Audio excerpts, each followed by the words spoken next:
name is Lawrence Sherman. I've been working on an idea called evidence-based policing for over 20 years now. And before that, with the New York City Police Department, Metropolitan Police in London, at Scotland Yard, and many other places, to try to find the most effective ways police can identify the greatest risks to public safety and the most effective ways of reducing those risks. The way I have approached this is through experiments as well as big data and increasingly what's called digital policing.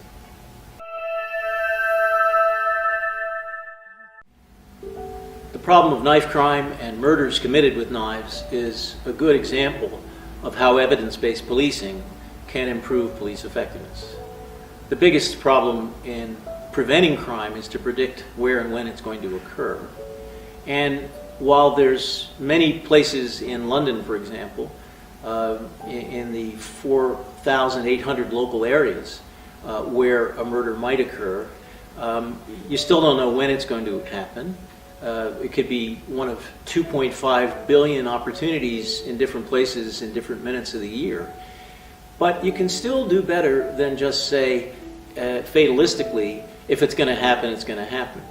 In fact, Detective Chief Inspector John Massey of the Metropolitan Police, working in the homicide squad, doing his master's thesis at Cambridge University, decided to try to predict where, if not when, the next knife murder is going to occur. And what he found with almost 100 knife murders in London in 2018 was that not one local area had more than one knife murder. So he couldn't identify hotspots of repeat knife murders. They don't exist, at least not in London, and as far as I know, in most places.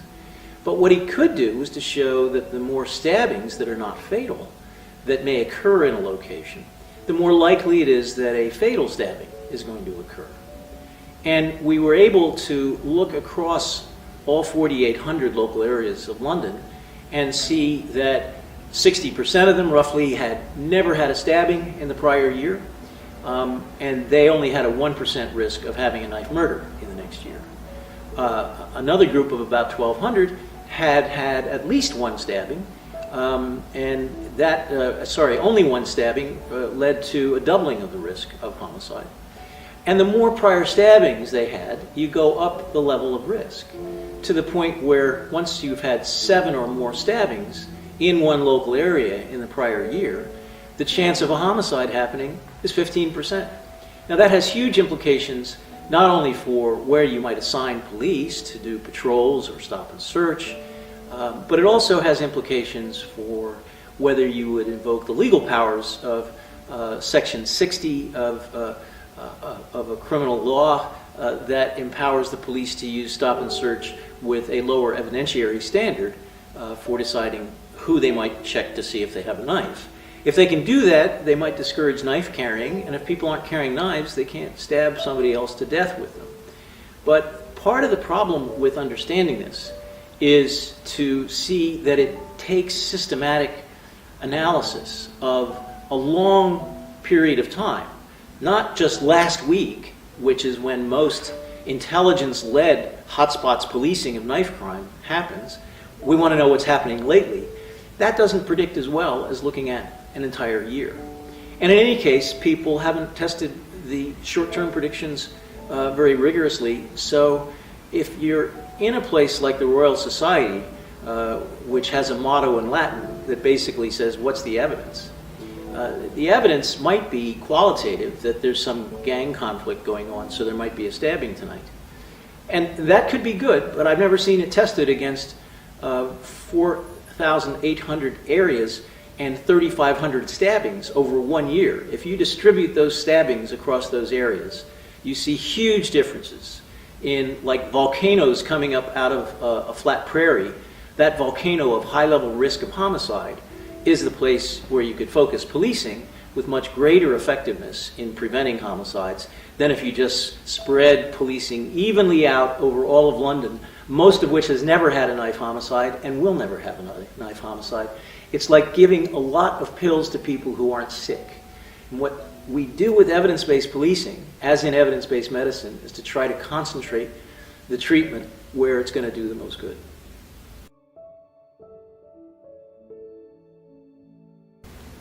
The question of how research gets applied in police practice is very important. 40 years ago, it was a matter of a university does a study, the study might get in the newspaper. I did one on domestic violence that showed that arrest was more effective than warnings for reducing repeat minor domestic offending over the next 6 months. That was in 500 papers around the world. As a result of that, in the early 1980s, Britain adopted a mandatory arrest policy, not until the 90s, in fact. And then they held on to it, despite the fact that subsequent research showed that the effect of arrest on unemployed people was actually negative. It was causing more violence against victims. And most recently, we found in a 23-year follow-up to a very well-controlled experiment in Wisconsin that women were more likely to die if their partners had been arrested than if they had been warned. Not through homicide, but through all causes of death.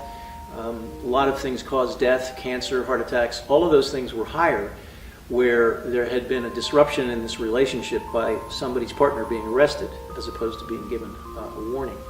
That's inconvenient evidence, inconvenient facts. The problem that people have when they hear facts they don't like is they tend to say, I don't believe it. So it's very hard to apply research in a direct way to policies, especially if they're mandated by the parliament or the state legislature in Wisconsin, which still requires the police to make arrests, despite all of these good research findings that show that people are harmed by having arrests where people are getting slapped. An arrest is too strong for those relationships, for those fragile neighborhoods. It actually works with employed people who are in economically prosperous areas, but it's very damaging in poverty areas. And to understand that things work differently in different communities is part of community policing. So how do we put research into practice when we have a political environment that says one size must fit all, even if it hurts some people, even if the people it hurts are predominantly poor or black? These are the difficulties at that higher level. What we're moving now to is something different. In the area of digital policing, where we can change the subject from my study disagrees with your study and what are we going to do, that can be done backstage. It can become part of the operational framework of a police agency to ask certain questions when people call on the phone, as the Lancashire police are now doing, and depending on the answers to the questions, the data matching up tens of thousands of cases will help to inform a decision about whether it's necessary to send a police car, whether it's necessary to do a further investigation of a non-domestic assault. These are all things that are moving forward today in what I think is the world capital of evidence-based policing, which is England and Wales.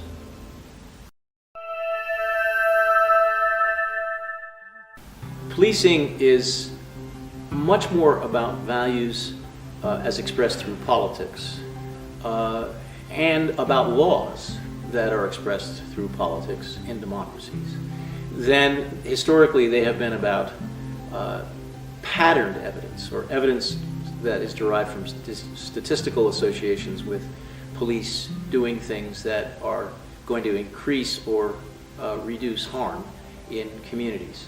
So the question of how evidence-based policing fits into values-based policing or policing under a rule of law is very important. Many people would say the evidence should never take primacy, and I would agree. But I would also say that there are many statements that are asserted because people feel like it ought to be the right fact. And that's not to say that we disapprove of the death penalty. We have people in the United States who say, I feel that the death penalty will deter murder and will make a safer society. And so because I feel that way, I want to make sure we execute people in the state of Texas, which is how it works in the state of Texas. An evidence-based approach would take the National Academy of Science report that says there's no evidence that the death penalty has a deterrent effect on murder. And based on that report, the state of Connecticut changed their laws. So fitting evidence into politics is a challenge, but it's also possible. And the role that evidence can play in an enlightened society, in a society that cares about jet planes crashing after takeoff because of the way the algorithms may have been misprogrammed into the sensors that are reading the wind and the liftoff and weight of the plane and other factors, it means that it's a complex world. And the world that we live in is so complex because it produces benefits. And we've spent at least 200 years since the dawn of the Industrial Revolution with increased precision in engineering that has been based on statistical evidence. We wouldn't be sitting in a room with electric lighting in it if that hadn't been the case. So to argue against statistical evidence as a way to improve policing is kind of like arguing against the modern world and asking us whether we'd like to go back to medieval times where the death rate was massive, where life expectancy was 25 years old. I don't think so. I think what we have to do is to have a more informed conversation about everything from climate change to public health, about what really is harming people, such as the relationship between cigarette smoking and automobile pollution. And the World Health Organization now estimates that the automobile pollution may be killing more people than cigarette smoking. And we've been far more forthright in banning public smoking than we have in banning traffic from schools where children are growing up breathing diesel fumes, including my grandson here in London, for example. So I do think that we've got to face the facts along with our values and to agree that there are facts that can be established by the methods that universities in this country and abroad have been developing for many years. It's not supposed to be easy. It's not supposed to be a comfortable solution. It's not like saying, oh, now I can join up to Facebook and put up pictures that my family can see. It turns out that even when you do that, there are lots of complicated issues raised about the power of a monopoly like Facebook. Evidence-based policing is nowhere near a monopoly. I think we're still in a very early stage of trying to get people to think differently about something that seems quite intuitive, that if the police just go out and arrest people and put them in prison, we'll have less crime. And that's what some of the newspapers in Britain will tell you every day of the week in their editorials. The facts bear out a different story. And since criminology was established at the first university in Britain in 1959, we're now in the 60th anniversary of having the science of criminology inform policy and practice in criminal justice, everything from policing to prisons and probation. And the more evidence we have, the more capacity we have to reduce crime if we can just accept that this is complicated stuff. And the days in which you can appoint a barrister like Sir Robert Peel and put him in charge of a brand new thing called the police force, and to have a great result because of the simple fact of 2,000 constables patrolling the streets of London. That was a great day, and it was an early win.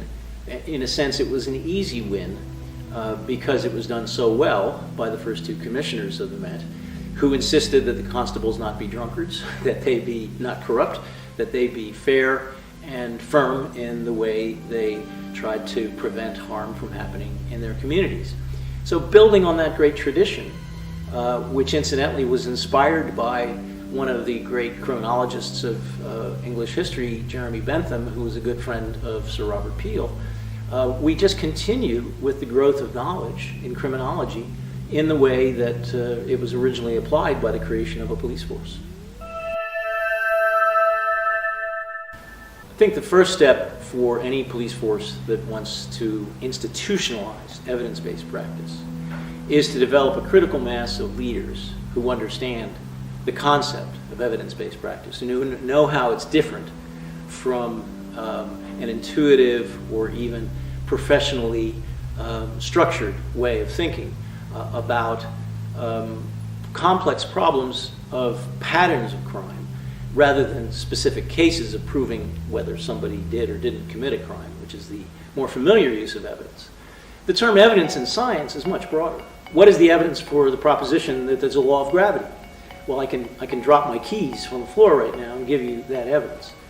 but that's a universal rule of physics. If you wanted to test Darwin's theory of biological evolution and how it explains influenza epidemics, I couldn't drop a key on the floor to prove that. It's far more complicated. And most of the important things that we're doing are that much more complicated. But they require some understanding of science, of the idea of testing a hypothesis through agreed upon measures and direct observations.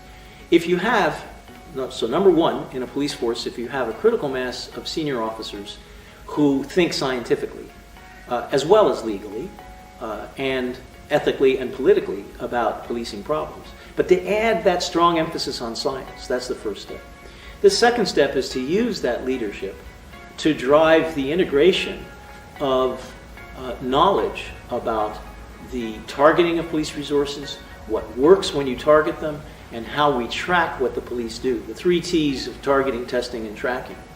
If you have senior officers who are vigilant in applying the best knowledge to all of the decisions the police force makes, then you will be in a position to see what the third step is, and that is the opportunities for integrating the best knowledge in the digital machinery that makes the police department run. Everything from receiving information that a crime is in progress to seeking out information about who might be harmed in secret through unreported domestic abuse or human slavery or other kinds of unknown, undetected harm that Her Majesty's Inspectorate of Constabulary in England and Wales is pushing police agencies to at least articulate a plan for. How do you think you're going to go out and discover the unreported harm across this city? Every year we do a victimization survey, and we pick up some, certainly not all, of the crimes that are not reported to the police.